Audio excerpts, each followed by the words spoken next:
సిలువను గూర్చిన వార్త ఎవరి జీవితంలో అద్భుతమైన శక్తిగా పనిచేస్తుందంటే, number 1, for a repented sinner.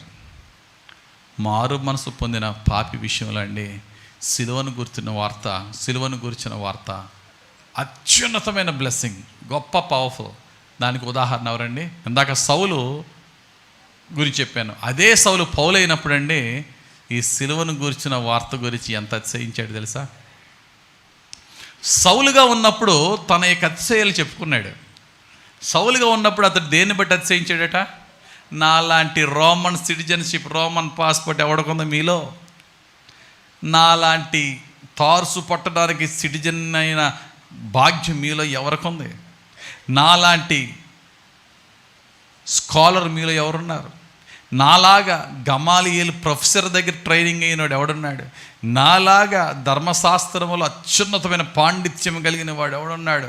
నాలాగా ధర్మశాస్త్రములో నిష్టమైనటువంటి జీవితం జీవించిన పరిసేయుడు ఎవడున్నాడు అని ఎన్ని కాళ్ళు ఎగరేసుకున్నా సౌలు ఒక అద్భుతమైన మాట అంటాడు. ఏమంటాడు తెలుసా? పౌలుగా మారిన తర్వాత పెంటగా ఎంచడం కాదు, ప్రభువా నీ సిలువను గూర్చిన అతిశయము తప్ప మరొక అతిశయము నాలో ఉండకుండా అది దూరమగుగాక.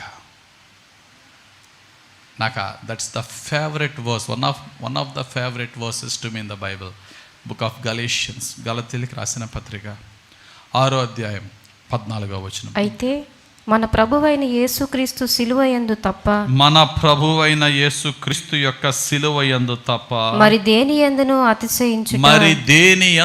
అతిశయించుట నాకు దూరమగుగాక. దేవునికి స్తోత్రం కలుగును గాక. ఎంత చక్కటి మాట అండి, ఎంత చక్కటి మాట. ఈరోజు మన అతిశయాలు ఏంటి అంటే, ఒక క్రొత్తగా బాగా ఇల్లు కట్టుకునేవాడికి నా ఇల్లు చూసావా అని అతిశయం. ఒక అందమైన చీర కట్టుకున్నవాడికి నా చీర చూసావా, నా షర్ట్ చూసావా, నా సూట్ చూసావా, లేక నా బైక్ చూసావా, నా కారు చూసావా, నా చీర కప్పేసినట్టు ఉంది లోపల నా నెక్లెస్ చూసావా, నా గ్యాడ్జెట్స్ చూసావా, లేటెస్ట్ ఐఫోన్ చూసావా.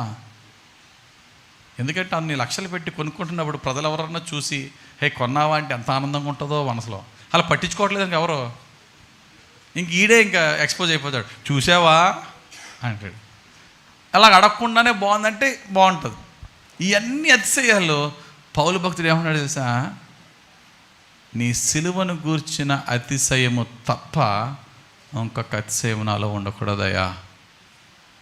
Shall we copy the same in our life? దాన్ని మన జీవితానికి అప్లై చేసుకుందామా? దాన్ని నిజంగా మన జీవితంలో హృదయపూర్వకంగా చెప్దామా మనం దేవునికి? ప్రభువా నీ సిలువ తప్ప నాకు మరొక అతిశయం ఉండకూడదని చెప్దామా? ఏమయ్యా సిలువ ఏంటి? సిలువ అతిశయం ఏంటి అని అంటే పౌలు అంటాడు, ఎస్, బికాజ్ ఆఫ్ క్రాస్. ఆ సిలువ వల్ల పాపిని నేను నీతిమంతునిగా నిలబడ్డాను.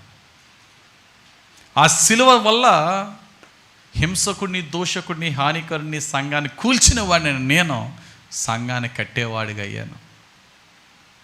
ఆ సిలువ వల్ల నరకపాత్రుడైన నేను నిత్య జీవానికి వారసుడయ్యాను. ఆ సిలువ నాకు అన్ని గొప్ప బహుమానాలు ఇచ్చినప్పుడు ఆ సిలువ కన్నా నేను దేన్నన్నా అతిశయించానంటే అంతకన్నా దౌర్భాగ్యం నాకు ఇంకొకటి లేదు. 1979లో మదర్ తెరీసా గారికి నోబెల్ బహుమానం, ప్రపంచ అవార్డ్స్ అన్నిటిలోనే అత్యున్నతమైన పురస్కారం నోబెల్ శాంతి బహుమానం. ఆమెకి ఇచ్చిన తర్వాత ఆమె ఒక మాట అంటుంది, ఇంత గొప్ప సేవ ఎలా చేయగలుగుతున్నావమ్మా? కలకత్తా మురుకు వాడల్లో నువ్వు చేసే పరిచర్య ఎంత గొప్పదమ్మంటే ఆవిడ ఒకటే మాట అంటుంది, నేను సిలువకు రుణపడి ఉన్నాను, నా జీవితం అంతా రుణాన్ని తీర్చుకుంటానికి ప్రయత్నం చేస్తున్నా. మదర్ తెరీసా అన్న మాట, ఐ వో టు క్రాస్. నేను సిలువకు రుణపడిపోయాను. Do we have that same feeling in our hearts? మన హృదయంలో అదే భావన మన హృదయంలో కూడా ఉందా? సిలువను ఏదన్నా ఏదో చక్కగా ఫ్యాన్సీ ఆర్నమెంట్గానే చూస్తున్నామా? సిలువను ఏదో ఒక క్రిస్టియన్ సింబల్గానే చూస్తున్నామా? ఒక పౌలు గారిలో, ఒక మదర్ తెరీసాలో ఉన్న ఫీలింగ్ మనలో ఉందా? నేను సిలువకు రుణపడ్డాను. క్షమించరాని పాపి నేను నన్ను ఈరోజు ప్రభు సాక్షిగా నిలబెట్టింది ఆ సిలువే కదా. ఈరోజు ప్రభు చెప్తున్న మాటలు నీతో నాతో చాలా స్వయంగా, చాలా స్పష్టంగా, చాలా సూటిగా మనతో మాట్లాడుతున్నాడు. ప్రభువా, నీ సిలువ తప్ప నాకు మరొక అతిశయం ఉండకుండా చెయ్యి. నా అందాన్న, నా బలాన్న, నా డబ్బున, నా చదువున, నా తెలివిన, ఇవన్నీ ట్రాష్. ఏదన్నా నేను అతిశయించే మాటలు ఎవరితో మాట్లాడానంటే ప్రతి 3 మాటల్లో ఒక మాట నీ సిలువ గురించి చెప్పాలయ్యా. పాపిని, దౌర్భాగ్యని నన్ను ఈరోజు నిలబెట్టింది సిలువ. ఎప్పుడో చచ్చిపోవలసిన వాడిని నన్ను ఈరోజు బ్రతికించింది సిలువ. ఎందుకంటే ఆ సిలువ మీద నేను చేసిన ప్రతి పాపానికి నా ప్రభు వెలర్పించాడు కనుక, బలయ్యాడు కనుక, శిక్షను ఆయన తీసేసుకున్నాడు కనుక, శిక్ష లేకుండా నేను రక్షణ పొందుకున్నాను. దేవునికి స్తోత్రం కలుగునుగాక. The gospel of cross is a great power to the saved. మారు మనసు పొందిన పాపికి గొప్ప శక్తి.